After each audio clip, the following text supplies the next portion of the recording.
Salut tout le monde, aujourd'hui on se retrouve pour la troisième partie du guide sur les objets d'Elric avec aujourd'hui le rasoir de Mérune Dagon. Donc pour cela il faut être niveau 20 et rentrer dans une des capitales. Donc une fois cela fait, vous allez recevoir ce message, la brochure du musée. Une fois que vous la lisez, ça va vous donner cette quête d'hiver qui vous demandera d'aller visiter le musée d'Aubétoile. Donc vous allez au musée d'Aubétoile et vous voyez Silus Vesius. Donc vous lui parlez pour qu'il vous lance, il vous demande de commencer une quête. Donc il va vous demander de visiter le musée.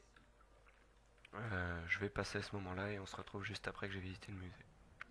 Donc quand la visite du musée est terminée, vous lui parlez et vous lui demandez parlons de ce travail dont vous voudriez que je me charge. Donc là il vous demande de récupérer les fragments.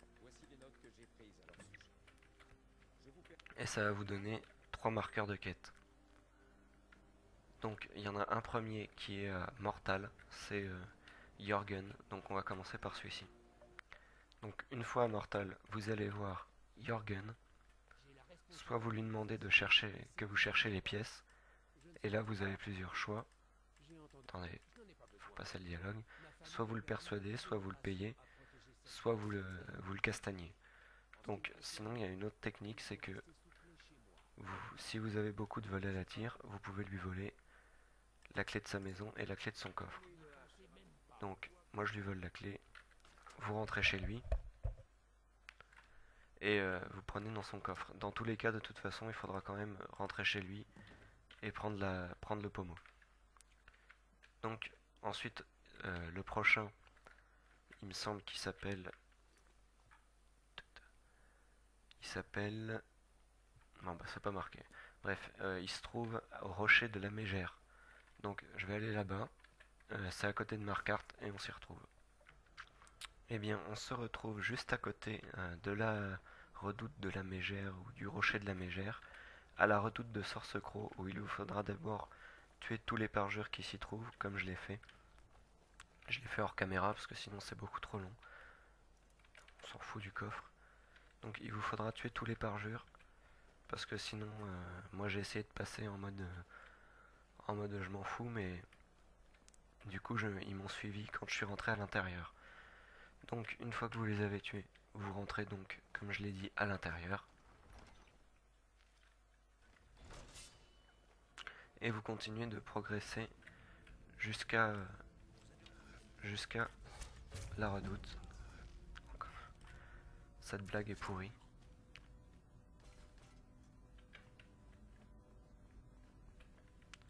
Donc oui, donc il y a pas mal d'ennemis dedans. Donc le chemin c'est tout simple. Vous suivez toujours, vous allez tout droit, c'est comme un donjon normal. Vous tuez les ennemis.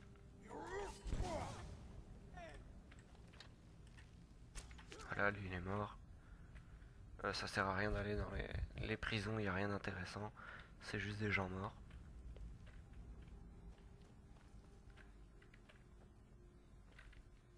On continue. Là, il y a un ennemi. C'est le ronce-cœur en plus. Je l'aurais bien tué avec une technique un peu spéciale, mais tant pis. En gros, la technique, c'est que vous vous approchez de lui en sneaking et vous lui volez son cœur en mode vol à la tire et il meurt instantanément. Voilà, comme ça c'est dit, c'est une technique connue, mais au cas où vous la connaissez pas, je vous la donne. Voilà, donc je prends des objets. Donc on continue encore. Là, il y a un coffre, je fouille pas dedans, j'ai pas le temps. Et on sort par cette porte-là.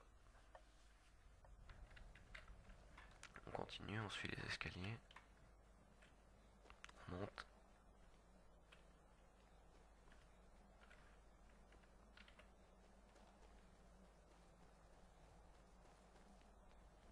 Et on arrive au rocher de la Mégère.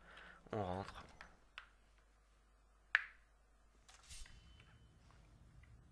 Et encore une fois, il va y avoir des ennemis. Je prends la gemme. Toujours pratique. Je fouille pas dans les coffres, ça sert à rien.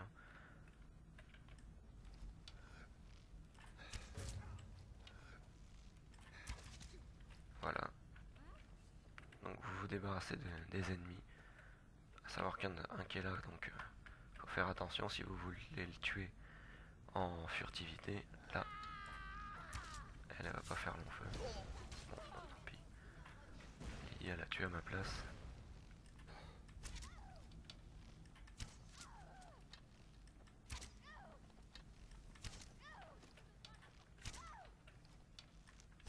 Voilà, donc elle est morte.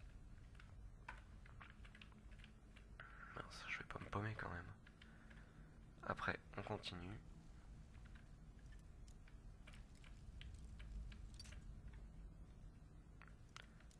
Bon, ce que je vais faire, c'est que je vais déverrouiller la porte parce que je sens que ça va me prendre du temps. Et on se retrouve juste après. Donc voilà, en fait, excusez-moi, cette porte-là, elle déverrouille une sortie, elle déverrouille pas là où il faut aller. Je me suis trompé. Donc en fait, pour y aller, tout simplement, qu'est-ce que vous faites? Vous allez là, ici normalement il y a une gemme spirituelle qui crache du feu. Vous lui tirez une flèche dessus, elle va tomber et elle vous crachera plus de feu. Ensuite, vous avancez. Là, vous avez un truc qui crache du feu aussi. Vous passez vite. Oh, de toute façon, ça vous affaiblit pas beaucoup. Là, vous avez un livre inutile et vous activez le levier. Donc, ensuite, vous retournez en arrière.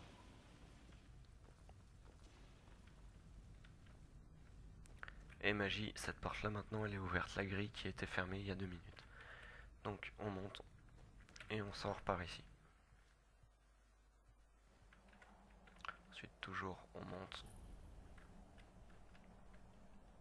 Vous voyez, c'est ces gemmes là dont je vous parlais. Voilà, vous mettez un coup d'arc dedans. Et normalement, elle vous pose plus de problème.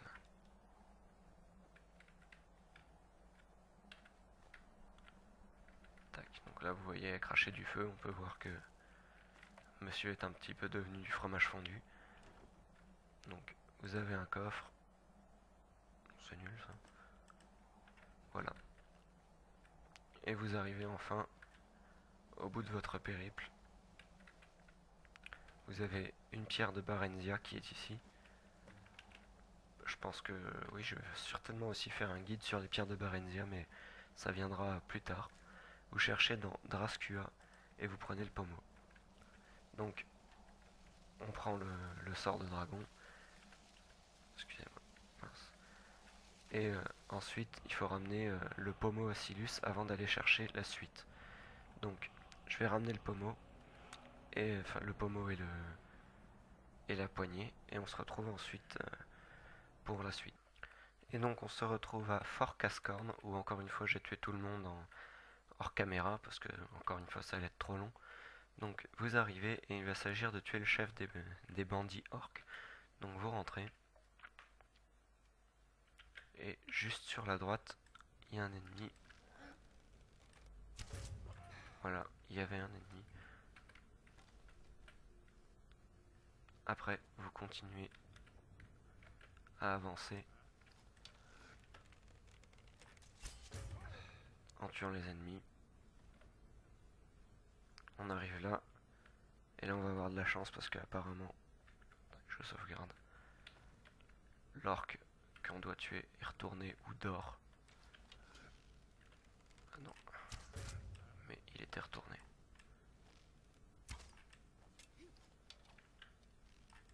Il a fait un peu de dégâts en plus. Donc, faut faire attention parce qu'il est bien protégé. Bon, là je fais de la merde. Je vais arrêter de viser en mode ralenti.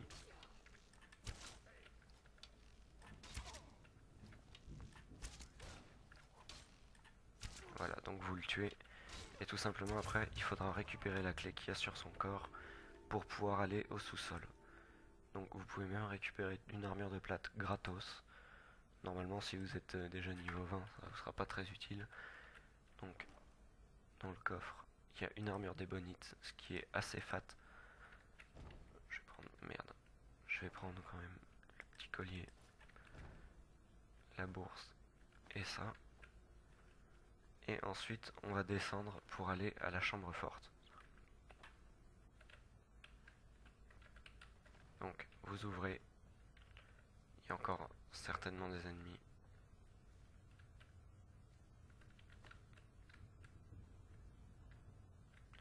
Et vous voyez que là, on peut ouvrir la cage et appuyer sur le bouton. Donc, on ouvre la porte. Là, vous avez des gemmes spirituelles. On avance. Là, vous avez pas mal de trucs sur les côtés. Et ici, vous avez le fragment de la dague. Donc, tout simplement, pour ouvrir, vous appuyez sur les deux leviers. Là, on fait attention parce que il y a des pièges. Vous voyez, j'ai marché dans le premier. Tac. Je les casse tous. Comme ça évitera que Lydia marche dedans. Voilà. Et on fait encore attention. Parce que voilà, ça tire encore des flèches. Donc, tout simplement pour l'éviter, vous vous mettez dans le coin et les flèches vont se tirer devant vous sans vous toucher. Donc, on peut repartir. Et pour ouvrir ces cages là où il y a plein de butins, vous appuyez tout simplement sur les boutons. Donc là, c'est pas très intéressant. Là, il y a des potions, c'est déjà plus intéressant. Ainsi que de l'argent. Et des gemmes spirituelles. Merde, j'ai pris un livre. Bon. Donc, je vais aller rendre les objets, enfin tous les fragments. Parce que je m'excuse, je me suis encore trompé. Il fallait pas rendre les deux premiers, il fallait tous les rendre d'un coup. Donc, je suis pas allé rendre les premiers. Donc, une fois que vous avez les trois, vous allez rendre les trois trucs à Aube Étoile. Donc, on se retrouve à Aube Étoile. Donc nous revoilà au musée de l'Aube mythique. Donc tout simplement vous parlez à Silus, vous lui dites j'ai toutes les pièces, hop, il vous donne de l'argent, et il vous demande d'aller à l'hôtel de Mérune Dagon. Donc je vais aller à l'hôtel de Mérune Dagon et on se retrouve là-bas. Et donc on se retrouve à l'hôtel de Mérune Dagon, où Silus va placer les morceaux et va essayer de communiquer avec lui, mais il va pas y arriver, donc faudra qu'on se mette à l'hôtel et appuyer sur la touche d'action. Donc je vais le laisser faire et ensuite je vais faire ça. Dépêche-toi. Voilà, donc il n'y arrive pas. On fait parler à Mérunès Dagon et je vais vous laisser le petit dialogue. Tu as rassemblé les fragments de mon rasoir. Un jeu très amusant à observer.